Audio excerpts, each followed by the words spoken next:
Hello, everybody, and welcome to the Woody Hayes Athletic Center, and you smell it in the air. Tim May, 97.1 The Fan, and the Tim May podcast, the one and only Adam King, and you smell it. You're not talking about Tim, right? You said you smell it in the air than Tim May. I smell football. Oh, there it is. Okay. Because spring practice, it is upon us. Yep. The first of 15 is in the books, and Tim, we've been doing this a long time, and I got to admit, I'm like a kid on Christmas. I'm giddy because I love covering the Buckeyes, but this year there's so much intrigue. I say every year is huge, but maybe this year, just because all the new faces, over half the team is new, you got all the new coaches, especially on offense, there's a lot of intrigue with this team this year. Oh, absolutely. Like you said, when you have 51 new faces of players out there, I mean, like Ryan Day said, he may not know all their numbers yet, but he does know their names. But I was thinking Ryan Day, when he's looking around, is feeling a little bit like Christmas morning, because you've got these presents that are under the tree, and you can't wait to open up some of them, meaning is John Walker going to be what we thought he's going to be in that defensive line? James Smith, the transfer from Alabama, right on down the line. Cal Parker, the transfer wide receiver from LSU, who, by the way, came here with his coach, Mr. Hankton. So, I mean, there are all these different little intriguing things that's going to make this team different than it was a year ago. And one of the things, as Randy pointed out, on purpose, they got older through the transfer portal, because you were losing all these guys, these third and fourth year players to the National Football League draft. You wanted to have older meeting rooms, so to speak, and that's what a lot of these transfers are bringing to the table. But I think Ryan Day is very eager to start opening some of these gift boxes and see what they actually do bring to the table. And Adam, it is just the nature of the beast. It's the game. Ohio State was ahead of the curve probably the year before when they won a national title. They had an older team. We saw an old Indiana team, it was 25 years old nearly, go win the national title. And you're seeing the Ohio States of the world say, all right, this is the way we're going to do business now. They have an idea of what these guys are all about. You just never know till you get them here on campus, and I thought it was neat to watch all the coaches, in particular Ryan Day, really studying these guys, because it's his first look at them. You had an idea what they did at Wisconsin. You had an idea what they did, but now they're doing it the Buckeye way in a Buckeye uniform. Yeah, I took a lot of time to focus in on the offense. We're going to watch the defense again on Thursday. I'm going to really zero in on that. And I thoroughly enjoyed watching Ryan Day interact with so many different guys. I watched Cortez Hankton and how he interacts with his new room. It was very interesting. Chris Henry Jr., we all expect him to be a day one starter for Ohio State. He was not a day one starter out there. He was a freshman, as every freshman is. He was at the back of the line. They were working with him, Cortez, a lot.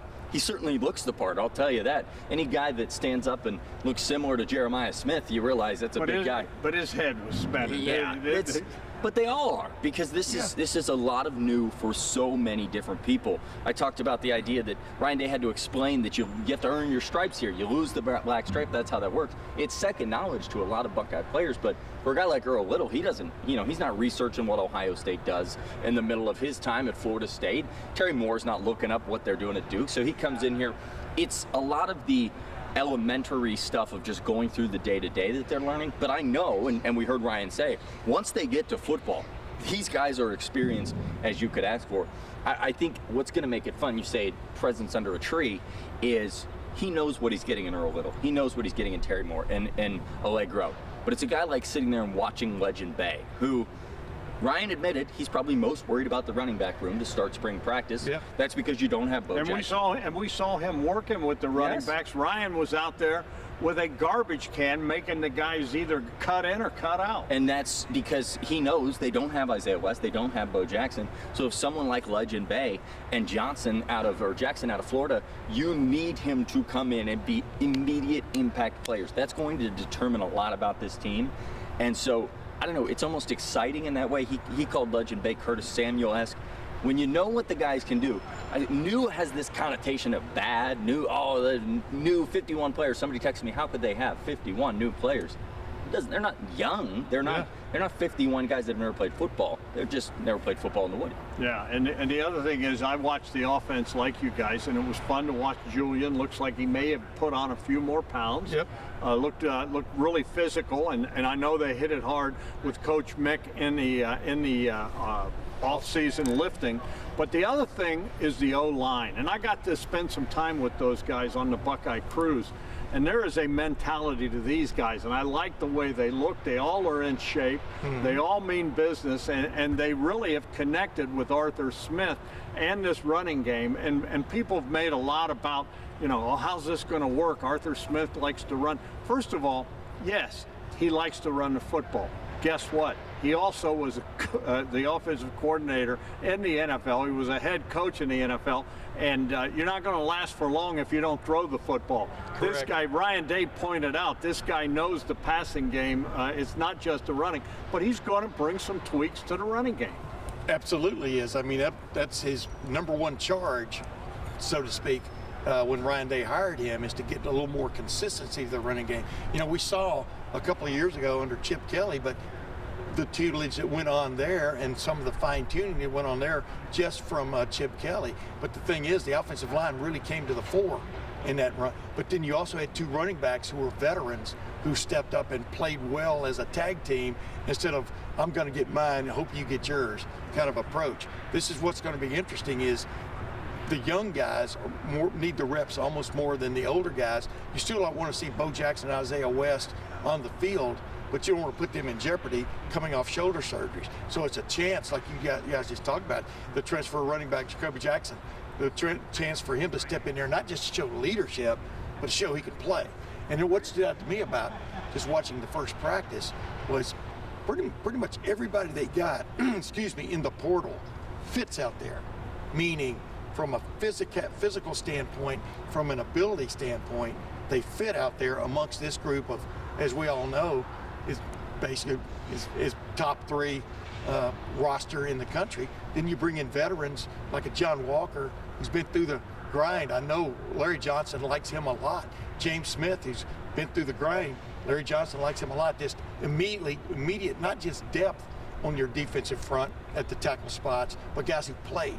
That's huge for this football team moving forward. And that's all by design. Give Mark Pantoni all the credit in the world, because this is not an easy job to do in today's world of college football, where not only do you worry about the high school talent out there, you need to now know what guys might be leaving. As Mark told me one time, he studies the rosters of all the teams in college football. Yes. Because you got to know, because from year to year, someone might say, hey, I'm leaving, I'm going in the portal. You got to know. So this is meticulous, it's by design. And for you folks that were screaming the world's falling because Ohio State had 30 guys in the portal, I'll say it again to you.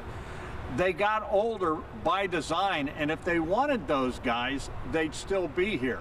I want to switch to the other side of the ball, defense, and I like to say it wins championships.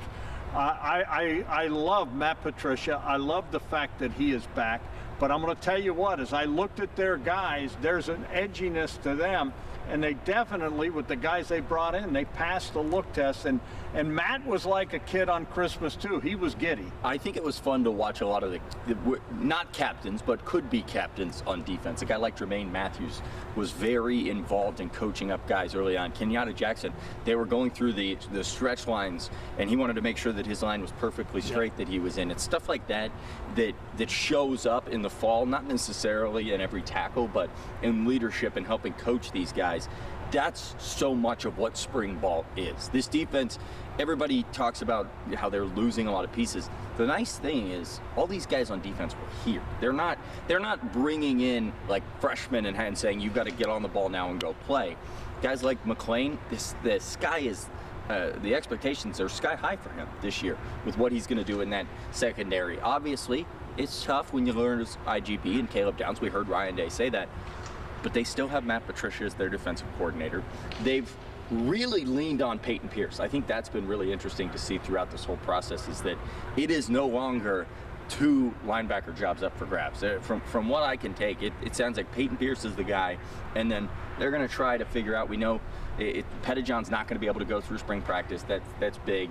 Yeah. So then you have Alford, and then you have Allegro trying to figure out who's going to be that other guy to be ready to go, because they have to be ready to go. There's no dipping your toe in the water and easing into things. Texas is week 2 on the road. Yeah, and that's the thing, Tim. Last couple things. I mean, there is a sense of urgency. Yes. You got 51 guys coming in. Half of them have played, half of them have experience, and half of them you brought here because you had a need and you went and got them. Yep. But that does not guarantee anything. Ryan Day talked about the fact that he felt like the team building was amazing during the winter conditioning with Coach Mick. But now, you know, that's one thing. That's lifting weights. That's rooting for your brother. It's another thing. You got to go out and make plays. You got to play the game of football. And I think that they're going to really step it up. I mean, I wanted to ask Coach, how intense is this spring going to be? Because you do have to get this team ready, because the schedule next year is not for the faint of heart. No, it's not. Probably going to be the toughest schedule in college football. You know, you can have your people who figure that out one way or the other. But the bottom line is, like Adam said, the second game is not just against Texas, it's at Texas. And it's going to be hot. It's going to be a lot of people looking for revenge from a year ago, et cetera. So you have to have that presence, that veteran presence about you, which is why it's so important to replenish the veteran stock on his team as much as just the regular stock. But like you pointed out, Peyton Pierce is chomping at the bit, man. And you can see he wants to play much more than he even did last year. So when you have a guy like that in the middle, you've got a Kenyatta Jackson leading the way up front, showing people not just how to line up, but how it's done once you line up.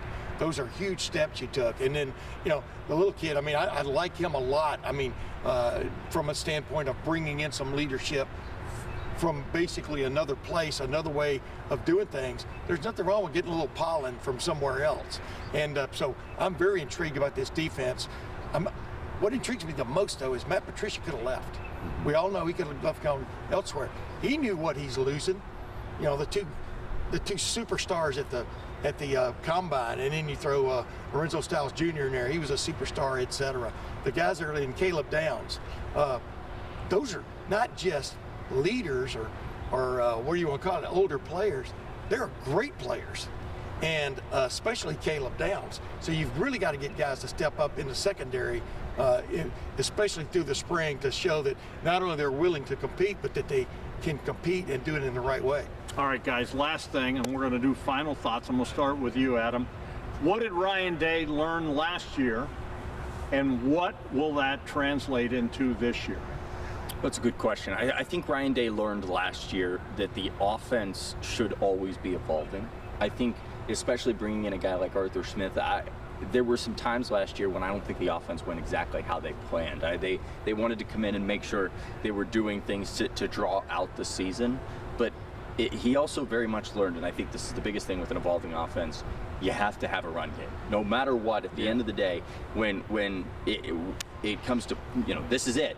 You got to be able to run the football. And I think there are Buckeye fans out there that sometimes hear that and they tense up and they say, no, no, no. We had Jeremiah Smith and Chris Henry and Julian saying, that's great, but if you can't run the football, you can't win a football game. Because what Miami did is sat back and said, okay, beat us with your run game, and we'll make sure you can't throw the football. Look what happened. So I think that's why he went out and got Arthur Smith. I think that's why on day one he's so zeroed in on the running backs, is because he knows that when they go to Texas in September, they have to be able to run the football. If they can do that, I think they can. Everything else will figure itself out.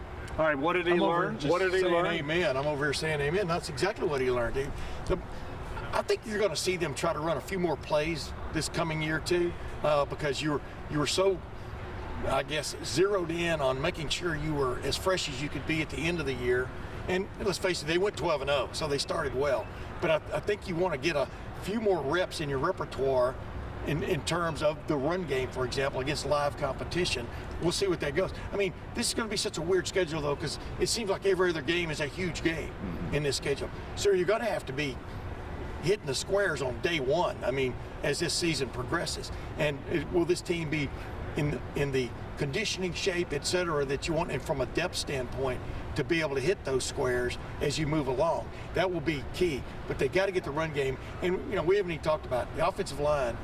You know, right side of the offensive line was a problem at the end of the year last year in the last two games, because Indiana attacked it and Miami attacked it with malice aforethought. Bottom line is Josh Padilla going to step in there at right guard? Is Gabe Van Sickle?